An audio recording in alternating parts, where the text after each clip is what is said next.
अस्सलाम वालेकुम मतीउल्लाह जान MJ TV और मेरे साथ जुल्करनैन इकबाल। कौन बनेगा chief justice Islamabad high court और मुस्तकिल चीफ जस्टिस के हवाले से एक बड़ा फ़ैसला कल जुडिशल कमीशन ऑफ पाकिस्तान करने जा रहा है। ये वो जुडिशल कमीशन है जो हाई कोर्ट और सुप्रीम कोर्ट में जजों की तैनाती करता है और इस जुडिशल कमीशन की सरबराही चीफ जस्टिस याहिया अफरीदी करते हैं। कल इस्लामाबाद हाई कोर्ट में मुस्तकिल चीफ जस्टिस के हवाले से 3 नाम ज़ेर गौर आएंगे, जिनमें सबसे ऊपर जस्टिस सरफराज डोगर हैं, उनके बाद जस्टिस मोहसिन अख्तर कयानी हैं और फिर जस्टिस मियां गुल हसन औरंगज़ेब हैं। ये 3 नाम 26वीं आईनी तरमीम के बाद अब बाकायदा चीफ जस्टिस के ओहदे के लिए कंसिडर किए जाते हैं जब हाई कोर्ट में मुस्तकिल चीफ जस्टिस की तैनाती करनी होती है।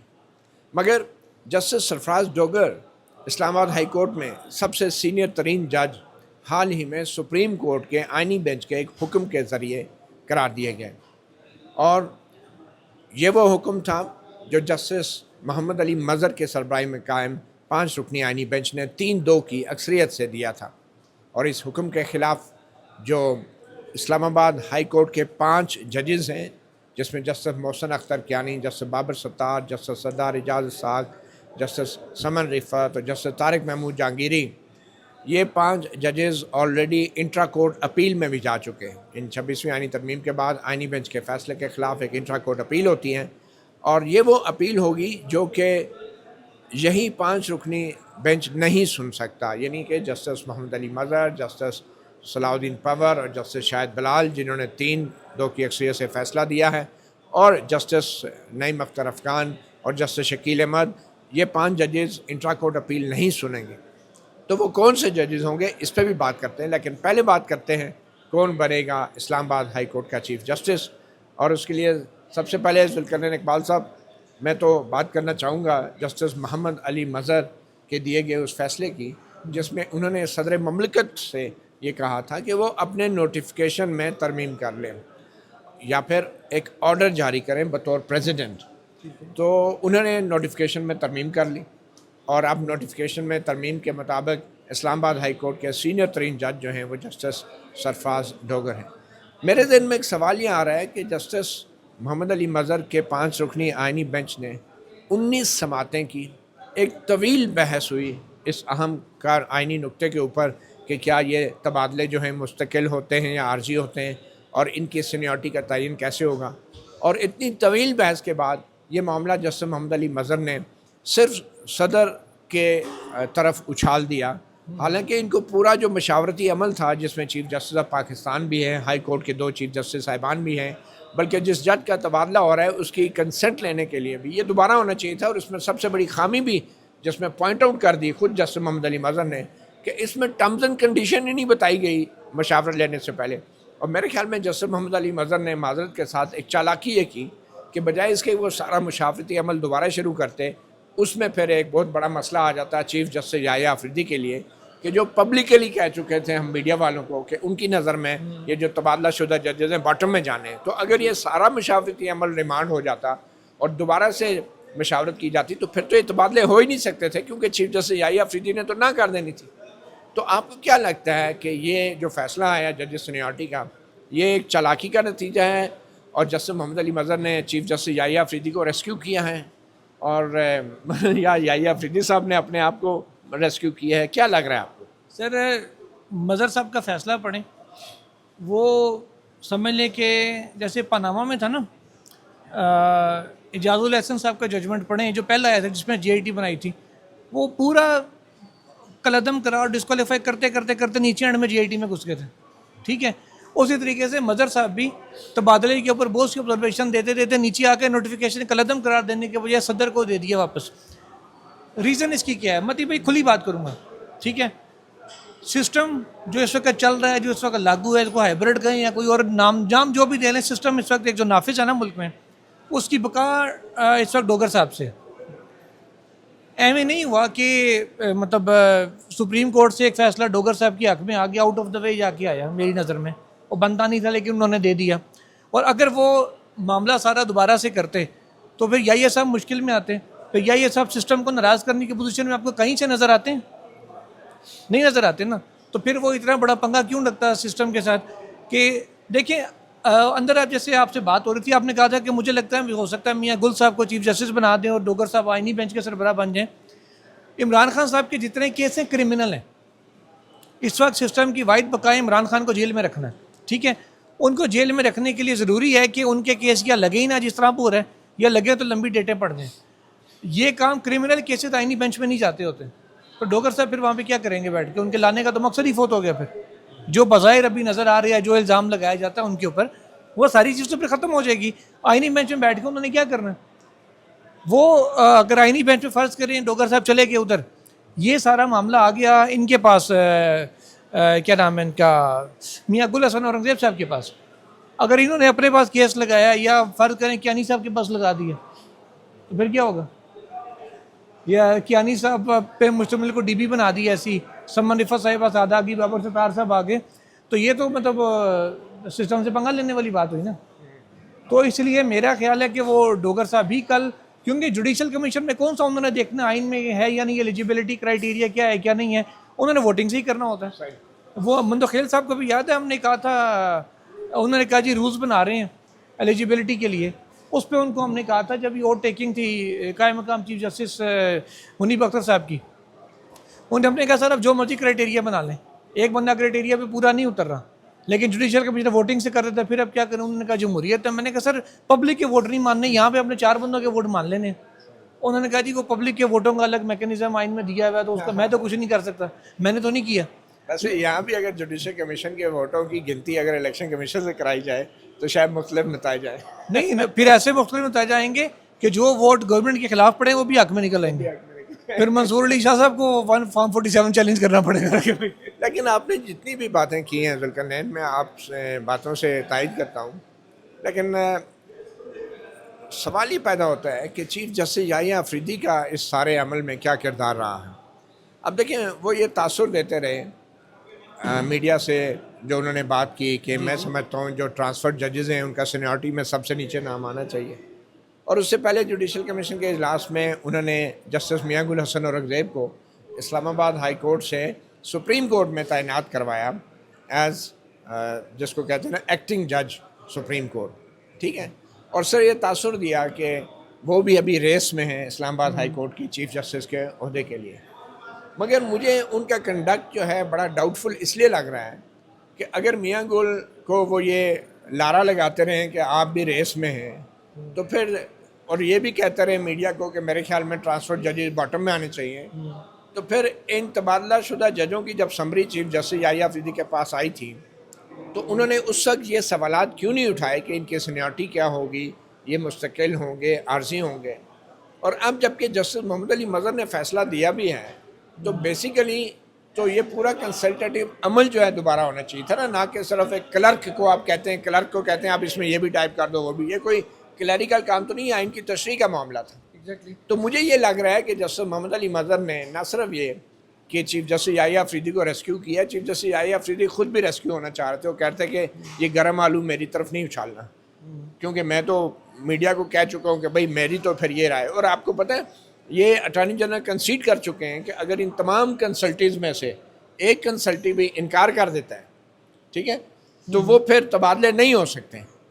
तो ये वो सवाल है। और फिर आखिर में मैं जस्टिस मोहम्मद अली मज़हर के कंडक्ट पे बात करना चाहूँगा कि उन्होंने एक 19 हियरिंग्स की हैं और एंड पे धेले की आइन की तशरीह नहीं की। उन्होंने ये भी नहीं बताया कि मुस्तकिल होगा, टेम्प्रेरी होगा, ये भी नहीं बताया कि सीनियरिटी कैसे होगी। उन्होंने सदर ममलकत को के क्लर्क को कह दिया कि यार इसमें ये डाल दो नोटिफिकेशन है, वो उसने कर दिया। लेकिन इतनी तवील टाइम क्यों लिया मोहम्मद अली मज़हर ने? किसको टाइम दे रहे थे, किस बात का इंतज़ार कर रहे थे? मेरी राय में वो मखसूस नशस्तों वाले केस के फ़ैसले का इंतज़ार कर रहे थे और इसलिए डिले किया ये जज सीनियरिटी वाला केस कि वो आ जाए, हुक्मरान इत्तेहाद को सीटें मिल जाएँ, 2 ताई हो जाए, 27वीं तरमीम आ जाए और जो सवालात इस जजेस तबादला और सीनियरिटी केसेस में उठाए गए हैं वो सवालात 27वीं तरमीम में उनको एड्रेस कर दें। और जब आइन में चीज़ें लिख दी जाएंगी कि ये सीनियरिटी ऐसे होगी और ये मुस्तकिल होगा, तो फिर ये तो इन्फेक्शस हो जाएंगे सुप्रीम कोर्ट में सारे मामला। सर इन्फेक्शस होने इससे पहले एक अपडेट दे दूँ आपको। जी जी। ताज़ा तरीन अपडेट सन 2 पहली है मखसूस सीटों के हवाले से सुन्नी इत्तेहाद काउंसिल ने सुप्रीम कोर्ट में रजिस्ट्रार को एक एप्लीकेशन दी है अभी दायर की है, जिसमें उन्होंने ये कहा है कि जनाब आइनी बेंच ने कहा था पहली हेयरिंग पे कि 2 जजेस जो बेंच से अलग हुए अपना फैसला दे के उनका हम ओपिनियन इसमें शामिल किया जाएगा। उन्होंने कहा कि अब जो ऑर्डर 27 को अपलोड हुआ है उस पर दस्तखत हैं 10 जजेस के, जबकि खुद आइनी बेंच के मुताबिक बेंच 12 रुकन का 2 ने फैसला दिया हुआ है, एक आगे गया है। उन्होंने कहा जी जब ऑर्डर ऑफ द कोर्ट तभी उतने ही जजों का होगा जितने बेंच टोटल मेंबरान थे 12 का, तो लिहाजा जो ऑर्डर अपलोड किया गया है वेबसाइट पे ऑर्डर ऑफ द कोर्ट नहीं है, ऑर्डर ऑफ द कोर्ट नहीं है, तो लिहाजा हमें ऑर्डर ऑफ द कोर्ट की कॉपी दीजिए ताकि हम अपनी लीगल रेमेडी अवेल कर सकें। बिल्कुल जायज़ है। अच्छा ये एप्लीकेशन है भाई, अब इसमें होगा क्या? CMA की सूरत में ये दायर की गई है, ये कोर्ट में शायद पता नहीं लगे ना लगे या इसकी बारी आए ना आए, पीछे वो सीटें सारे मामला अपने कर जाएंगे, लेकिन तनाज़ा फिर भी यही रहेगा। ये लीगली बड़ा अच्छा पॉइंट उन्होंने लिया है क्योंकि अभी लॉ के मुताबिक चीज़ें हो नहीं रही, इसलिए शायद अभी आपको किसी को ऐसा महसूस ना हो। चीज़ सिर्फ इतनी है कि ऑर्डर ऑफ द कोर्ट नहीं है। खुद जमाल मंदोखेल साहब कई दफ़ा सवाल नहीं उठा सके एचओ के इलेक्शन वाले केस पे कि जी ऑर्डर ऑफ द कोर्ट के, उस पर मेरे तो साइन ही नहीं थे ऑर्डर ऑफ द कोर्ट के ऊपर। सही।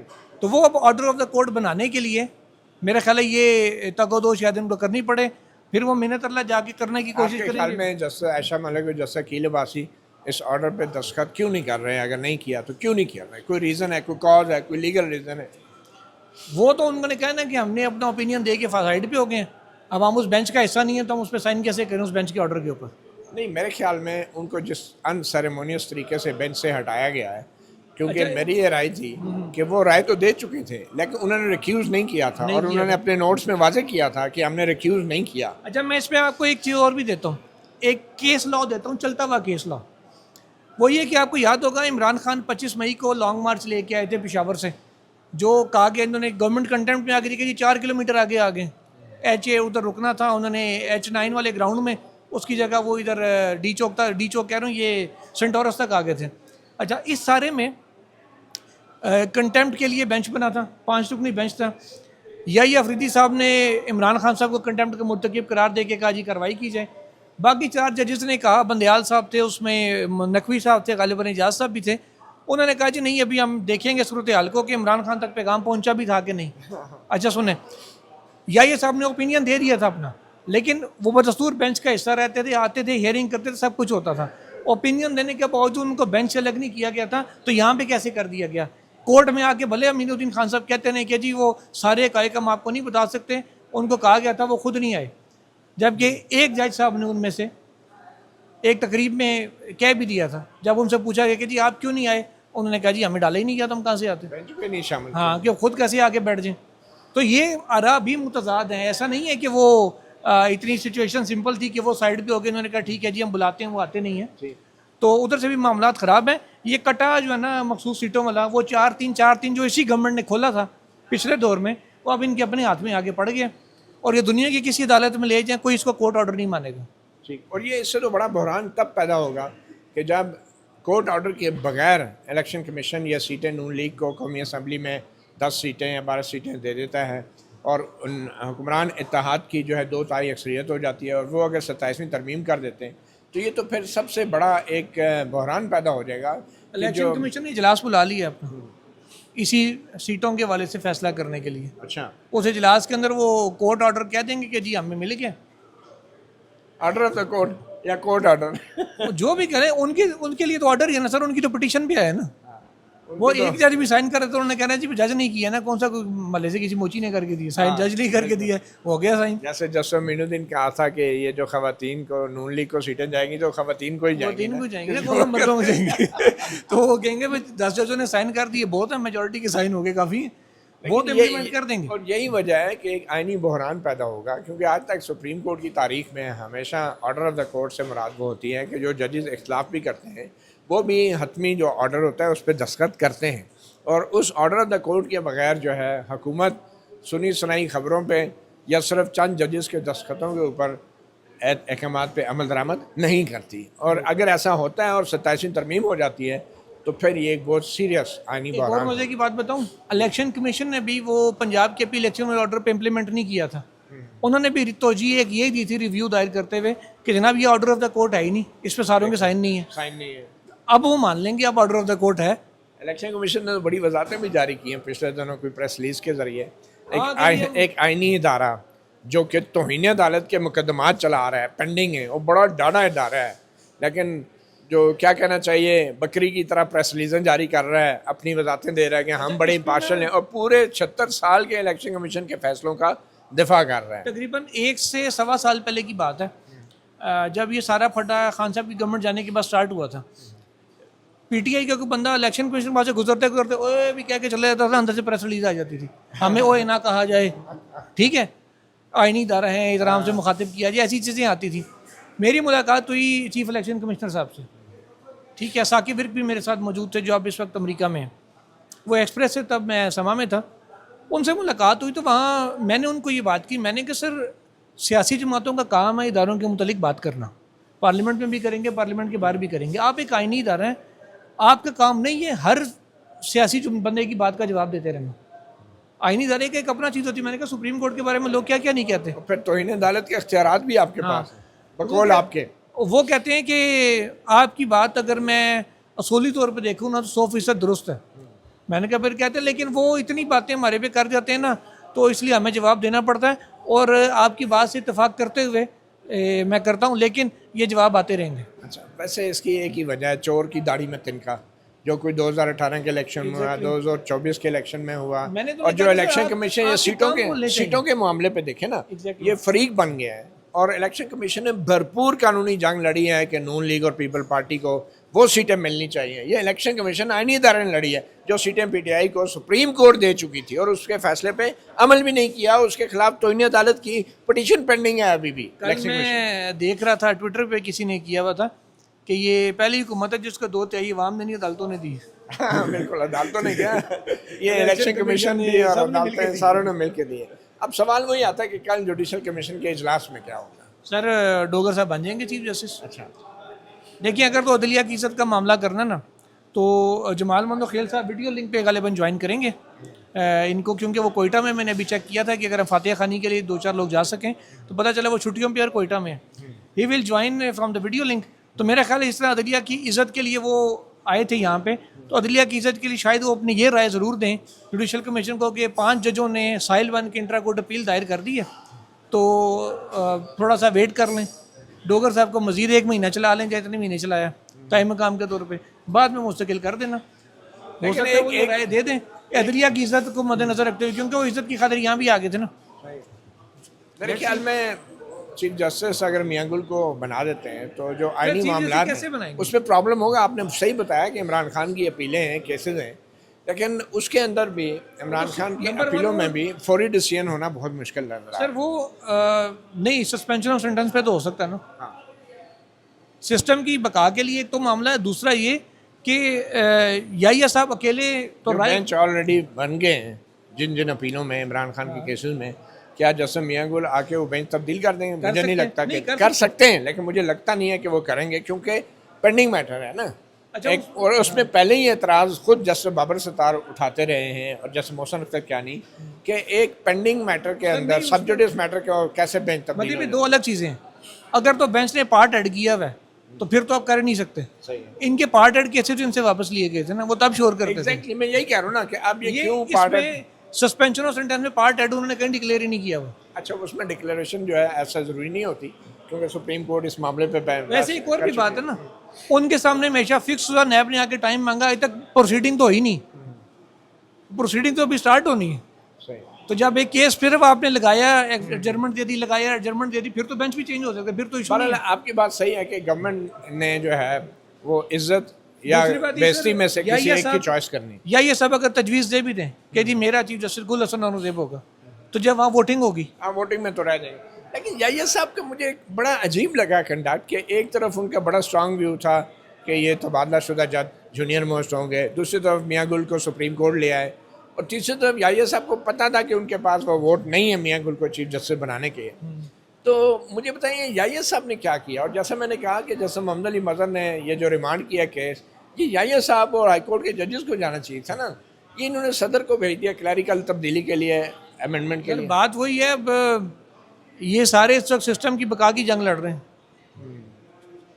सिस्टम से कोई इस वक्त कौन पंगा ले सकता है? एक जिसने लिया वो जेल बैठा हुआ, दूसरा कोई अफोर्ड कर सकता है। बहरहाल जी बहुत शुक्रिया। जिन्होंने लिया है दूसरों ने, वो कभी सीनियरिटी का रो रहे हैं तो कभी जनाब चीफ जस्टिस बनने का रो रहे हैं। बहरहाल जी आप कभी वो कहीं मकाम बन जाते हैं, उनकी प्रैक्टिस एंड प्रोसीजर कमेटी में जो नोटिफाई नहीं होती, जो कर भी कुछ नहीं सकती अब। बहरहाल आप इसको सिस्टम कहते हैं, मैं तो इसे नॉन सिस्टम कहता हूँ। बहरहाल सिस्टम तो सिस्टम होता है, सिस्टम नहीं, सिस्टम है। सिस्टम है और ये वही वाला सिस्टम है जो सिंध के लिए मशहूर है कि एक सिस्टम है। तो बहरहाल देखिए अल्लाह खैर करे, हमारे इदारे जो हैं हम ख़ास तौर पे हमारी अदलिया, वो किसी भी तरक्की पजीर मुल्क में, गरीब लोगों का आखिरी सहारा होती। और जब ये इंसाफ का आखिरी दरवाज़ा भी बंद हो जाए या वो सहारा भी छूट जाए, तो फिर लोगों से ज़्यादा तवक्को नहीं रख सकती हमारी रियासत और हमारी हुकूमत। मतिउल्लाह जान और ज़ुल्करनैन इकबाल को इजाज़त दीजिए। अल्लाह हाफ़िज़।